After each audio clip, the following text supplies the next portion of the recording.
اعوذ باللہ من الشیطان الرجیم بسم اللہ الرحمن الرحیم وما كان لنفس ان تموت الا باذن الله كتابا معجلا ومن يرد ثواب الدنيا نؤته منها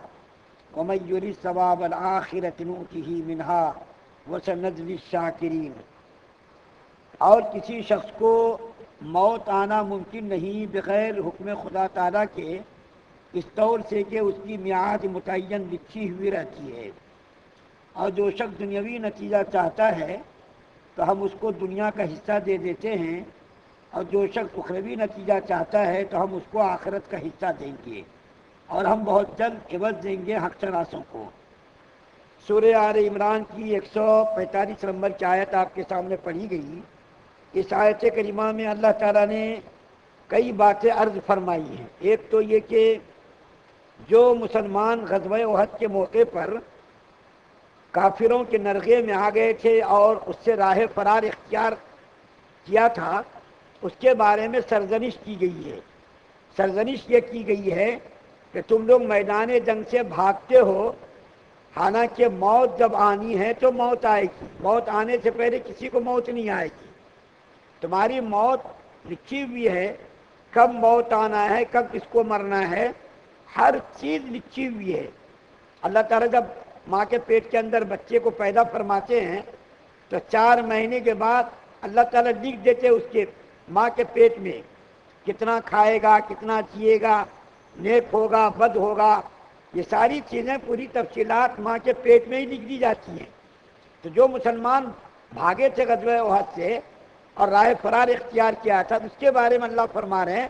کہ تم کو موت سے ڈر کر کے بھاگنا نہیں چاہیے۔ تم اگر یہ سوچتے ہو کہ میدان جنگ سے بھاگ جائیں گے تو ہم کو موت نہیں آئے گی، گھر میں بیٹھیں گے تو موت نہیں آئے گی اور میدان جنگ میں موت آ جائے گی، ایسا نہیں ہے۔ گھر میں بیٹھیں گے موت نہیں آئے گی، جیسا کہ آج ہمارا مزاج بنا ہوا ہے کہ مسجد آئیں گے تو موت آ جائے گی، کرونا آ جائے گا، گھر میں بیٹھیں گے تو موت نہیں۔ کتنے سارے لوگ ہیں جو گھروں میں بیٹھ کے بھی مر رہے ہیں، اور کتنے سارے لوگ ہیں جو مسجد میں بھی آ رہے ہیں الحمدللہ نہیں مر رہے ہیں، صحت یاب ہیں، تندرست ہیں۔ یہ ان کی بدعقیدگی کی بات ہے کہ مسجد میں آئیں گے تو کرونا ہوگا، مسجد میں آئیں گے تو بیماری کا خطرہ ہے۔ بالکل ایسی بات نہیں۔ مرنا ہے، بیمار ہونا ہے تو گھر میں بھی بیمار ہوں گے، مرنا ہے تو گھر میں بھی مریں گے، نہیں مرنا ہے تو مسجد میں بھی نہیں مریں گے۔ یہ تو ہمارا عقیدہ ہے، آپ کا بھی عقیدہ ہے۔ کتاب کے اندر یہ سامنے کتاب رکھی ہوئی ہے منتخب احادیث، اس کے اندر لکھا ہے کہ کائنات کے وجود میں آنے سے 50,000 سال پہلے اللہ تعالیٰ نے آدمی کی تقدیر لکھ دی ہے۔ کتاب کے اندر یہ حدیث لکھی ہوئی ہے، کائنات کے وجود میں آنے سے 50,000 سال پہلے نہ تو آسمان بنا تھا، نہ تو زمین بنی تھی، نہ تو سورج بنا تھا، نہ چاند بنا تھا، نہ ستارے بنے تھے، کچھ بھی نہیں بنا تھا۔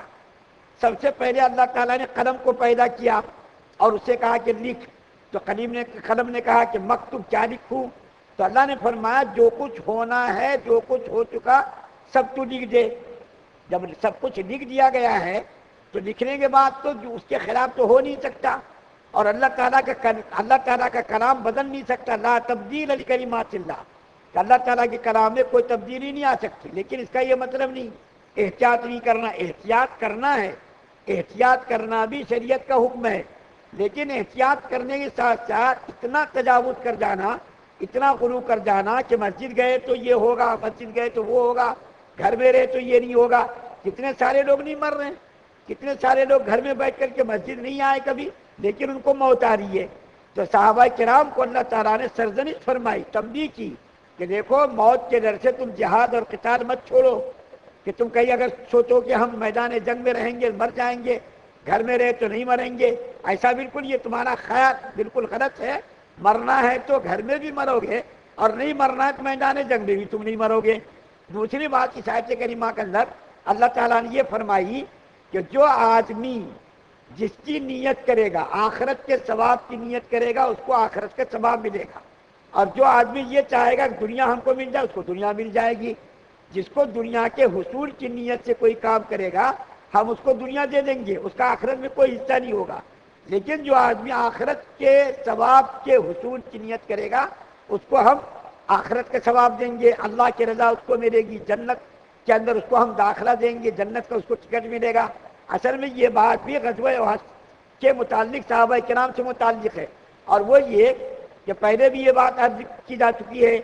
کہ 50 صحابہ کرام کو اللہ کے رسول صلی اللہ علیہ وسلم نے ایک متعین جگہ پر متعین کر دیا تھا، مقررہ جگہ پر متعین کر دیا تھا کہ تم لوگ یہیں رہنا، یہاں سے ہٹنا مت،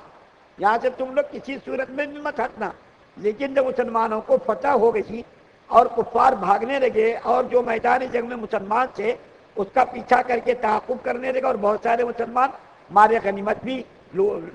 جمع کرنے میں لگ گئے، تو 50 آدمیوں میں اختلاف ہو گیا کہ بعض لوگوں نے کہا کہ ہم لوگوں کو بھی مال غنیمت جمع کرنا چاہیے، تو اختلاف ہو گیا۔ اس کے جو سپاہ 50 آدمیوں میں جو کمانڈر تھے اس نے روکا بھی، دیکھو بھائی یہ کام مت کرو، تم لوگ یہیں کھڑے رہو۔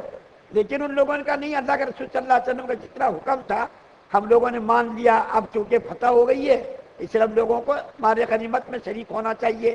تو کچھ لوگ مال غنیمت جمع کرنے کے لیے وہاں سے ہٹ گئے، اور وہ فتح جو ہوئی تھی اللہ تعالیٰ نے اس کو شکست سے بدل دیا۔ یہاں پر ایک بات عرض کرنی بہت ضروری ہے، وہ یہ کہ اللہ تعالیٰ نے آیت کریمہ میں اشارہ فرمایا ہے کہ صحابہ کرام جو مال غنیمت جمع کرنے کے لیے آئے تو ایک قسم کی دنیا طلبی کا اظہار ہوتا ہے کہ صحابہ کرام دنیا طلبی کے لیے اپنی جگہ چھوڑ کر کے مال غنیمت جمع کرنے کے لیے آ گئے، اور اللہ کے رسول صلی اللہ علیہ وسلم کے حکم کی جو ہے انہوں نے خلاف ورزی کر دی، جس کی بنیاد پر جو فتح ہو گئی وہ شکست سے بدل گئی۔ تو یہاں پر صحابہ کرام کے بارے میں بدگمانی کرنا جائز نہیں کہ وہ مال غنیمت مال کی تمام مال کے دارت میں اور دنیا طلبی میں اپنی جگہ چھوڑ کر کے مال غنیمت جمع کرنے کے لیے آئے، اس کا یہ مطلب نہیں۔ لیکن چونکہ صورت دنیا طلبی کی تھی کہ دنیا کو طلب کرنے کے لیے وہ آئے، صورت تھی، ان کے دل میں مال کی حرص نہیں تھی، مال کی ہوس نہیں تھی، مال کی تما نہیں تھی، مال کا لالچ ان کے دل میں نہیں تھا، کیونکہ مال کا جمع کرنا جہاد کے موقع پر مال غنیمت کا جمع کرنا یہ بھی جہاد کا ایک جزو ہے، جہاد کا کیا ایک حصہ ہے۔ مال غنیمت جمع کرنا، اس کو ٹھیک سے رکھنا اور اس کی حفاظت کرنا اور اس کے جو ہے محل پر اس کو خرچ کرنا، یہ بھی جہاد کا ایک قسم کا حصہ ہے۔ تو صحابہ کرام چونکہ وہاں سے ہٹ کر مال غنیمت جمع کرنے کے لیے آئے تھے، مال کی تما کی ایک صورت تھی، شکل تھی، ان کے دل میں مال کی محبت نہیں تھی۔ چونکہ اللہ تعالیٰ کو صحابہ کرام کو اتنا بڑا مقام عطا کرنا تھا، اتنا اعلیٰ اور عرفہ مقام عطا کرنا تھا کہ دنیا کے لیے نمونہ بنانا تھا، تو اللہ تعالیٰ کو یہ صورت بھی پسند نہیں آئی کہ تم اپنے حضور صلی اللہ علیہ وسلم کے مقررہ جگہ سے ہٹ کر مال غنیمت جمع کرو۔ ان کے دل کے اندر مال کی محبت نہیں تھی، مال سے ان کو زیادہ رغبت نہیں تھی، لیکن چونکہ شکل ایک تھی کہ مال جمع کرنے کے لیے آئے، وہ اپنی حضور صلی اللہ علیہ وسلم کی مقررہ جگہ کو چھوڑ کر مال کو جمع کرنے آئے، تو شکل ہونے کی وجہ سے اللہ تعالیٰ کو یہ صحابہ کرام کا ادا پسند نہیں آئی کہ شکلاً اور صورتاً بھی مال کی تما کا اظہار نہیں ہونا چاہیے۔ اب میں ایک بات بتا دوں آپ کو صحابہ کرام کے بارے میں، حضرت مولانا اشرف تھانوی رحمۃ اللہ علیہ لکھتے ہیں کہ لوگ کہتے ہیں کہ صحابہ کرام کی بڑی بڑی کرامتیں ہیں، پانی میں انہوں نے گھوڑے ڈال دیے، پہاڑوں کو رون دیا، ہواؤں کا رخ موڑ دیا، بڑی بڑی کرامتوں کا لوگ ذکر کرتے، لیکن ایک کرامت کا ذکر لوگ نہیں کرتے۔ حقیقتاً گھوڑوں کو پانی میں ڈالنا یہ بھی کرامت ہے، پہاڑوں کو رون دینا یہ بھی کرامت ہے، ہواؤں کے رخ کو موڑ دینا یہ بھی کرامت ہے، تھوڑی تعداد میں کفار کو شکست دینا یہ بھی ان کی کرامت ہے۔ لیکن صحابہ کرام کی سب سے بڑی کرامت اور سب سے بڑا کمال دنیا کی محبت نہ ہونا ہے۔ ان کے دل میں دنیا کی محبت نہیں تھی، ان کے دل میں مال و دولت سے رغبت نہیں تھی۔ اگر مال و دولت کی رغبت ہوتی تو صحابہ کرام کے قدموں میں ایران کی دولت، اس کا کوئی حد و حساب نہیں تھا۔